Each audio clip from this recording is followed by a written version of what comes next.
Many of you here that know me, and still for you, Geneva. I am a Siler survivor. It's really been an honor today to be here. It's a very emotional moment because I was one of the very first group of students that Ms. Siler have here in Kilgore College.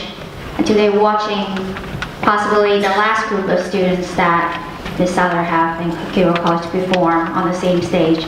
It's a very emotional moment. As you have heard from many past students, Ms. Sandra is many things for many people.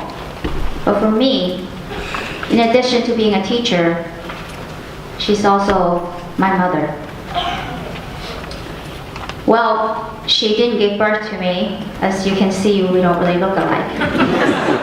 And it'd be really strange because if she did give birth to me, she'd be 11, and her parents, who are sitting here, would have killed her.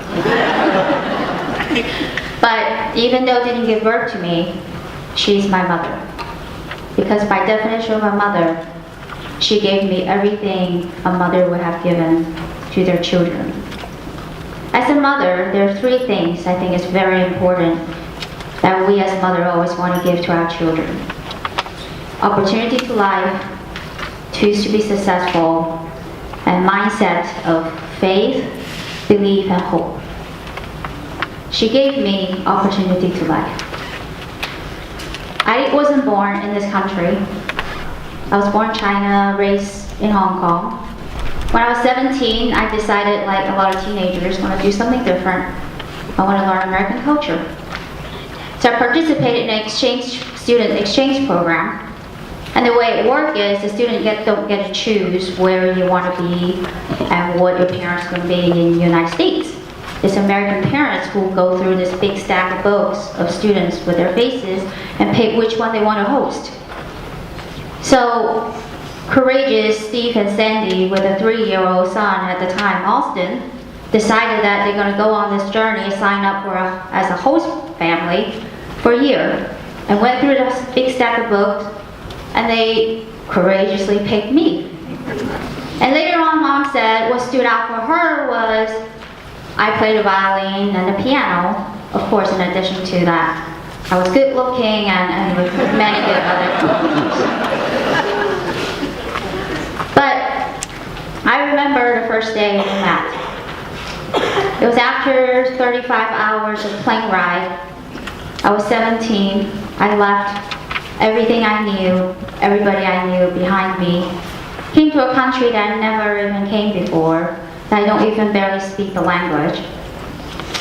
I landed at Shreveport, and the only thing I knew at the time with me was my violin. And I said to myself, oh God, what have I done? I was freaking out. The gate opened, I walked out of the gate with my violin in my hand, and I saw this beautiful family waiting for me with their arms open. Steve, Sandy, and little Austin. I went up to them, gave them a big hug. I said, hi, Mom, Dad. And the little Austin, all he cared about was holding my violin. And I knew at that moment I was going to be okay. I was going to be okay in this country. And that started a beautiful relationship, a journey of me being in America. I don't remember that anything meant so much to me at that moment. Because by them being so courageous, they opened the door and gave me the opportunity to live in America. But the most important thing, they let me start my journey here in East Texas, where I learned from many of you in the seat today what true American really meant and what is true American culture.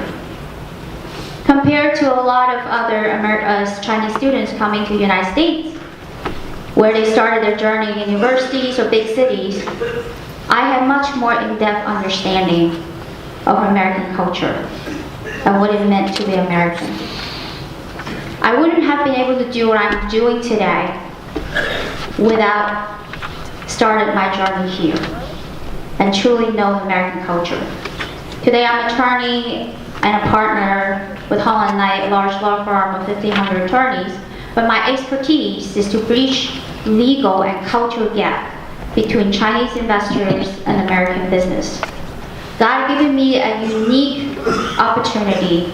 I am their trusted advisor, and by being that, not just guiding them through the culture and the legal system, but making sure both of them, Chinese investors and American business combined together, will be investing in things that's good for America and be responsible for citizens of this country. So yes, she did give me opportunity to life. But in addition, she also gave me tools to be successful in life. A lot of people think music helps people to be successful. I think it's the music teachers, like Sandra Siler, who understand the key role they play. They open our soul and our inner being to music. And only then do you learn the passion in life that you have to put in to everything you do. How to overcome yourself, how to overcome difficulties, your insecurity, how to be creative, and how to be courageous and try things differently every day to resolve issues. And after the music journey, no matter what you do, you apply those things, you'll be successful. Those are tools that she gave me for my lifetime. When I came here when I was 17, I told you I was with my violin. I was very confident with my violin because I've been playing for 10 years. But piano, not so much. I was playing around with it for 4 years, you know. But I always wanted to be a good pianist. So when I started Kilgore College, she said to me, "Do you want to be a good pianist?" I said, "Yes." She said, "Okay, great. I think you can be a good pianist. And in a year, you will play in a concerto program." And at the time, I was playing, you know, dee-da-dee-da-dee-dee-da-da-da, and other little dinky piano music. I'm looking at her, I'm like, "Are you crazy? Me? Playing the real orchestra? A real piano concerto in front of a group of live people? No." And she said to me, "You put your mind to it, you can do it." So we sat down, she made a schedule of my life. Every day, at 5 a.m., practice for 2 hours before school. After school, come back and practice. See, I told you I'm a survivor. So she helped me to that schedule. Every morning, 5 a.m., she opens that door. "Time to get up, practice." No matter what time I went to sleep the night before, no matter I was sick, some days I really hated her. I really struggled. But she pushed me through. A year later, I was in the seat playing a piano concerto with a live orchestra in front of live people. And I did it again the following year. That lesson taught me, no matter what you put your mind to it, you can do it. And how is that important? That's important because nowadays, after 25 years, after I went through undergrad, law school, corporate world, legal world, negotiations, people screaming at each other, nothing is as hard as that. It really prepared me to be in this world, to be a good lawyer, to be a citizen of this country. A lot of people ask me, how do you have that drive? You know, how do you push forward and not ever give up? Because whenever I want to give up, I always draw to this moment. If I could have done that, I could have done anything on this world.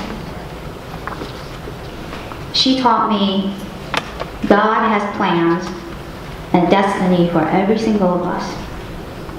And the only thing between that destiny and ourselves is ourselves.